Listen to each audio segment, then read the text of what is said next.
All right, this is just the last example we're going to do for lesson 9.6. Let's go ahead and do two things with this last example. First of all, let's use the discriminant to determine how many roots there are going to be to, well, that's not how you spell the discriminant. The discriminant. Okay, let's use a discriminant to figure out how many roots. I want you to figure out the number of roots first. And then once we figure out the number of roots, we're going to go ahead and use the quadratic formula to find that. So remember, the discriminant is just the b squared minus 4ac portion of the quadratic formula. All right, so let's make our list over here. I think this is really a good habit to get into. In this situation, a is 9, b is negative 30, and c is 25. Okay, so we need to do b squared, so that's negative 30 squared minus 4 times a, which is 9, times c, which is 25.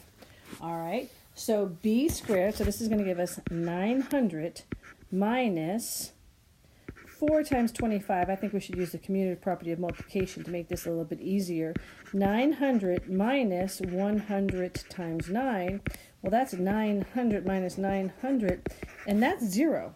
So how many roots are there? Number of roots when the discriminant is 0? We're going to have one root.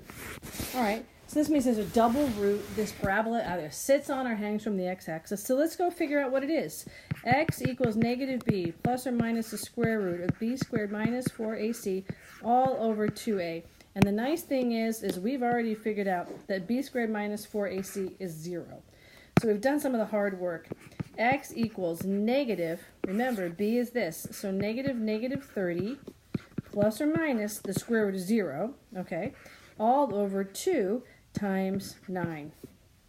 Okay, so that's going to give us 30 over 18. And what does that simplify to? Well, we can simplify that to 15 over 9. X equals, final answer, 15 over 9.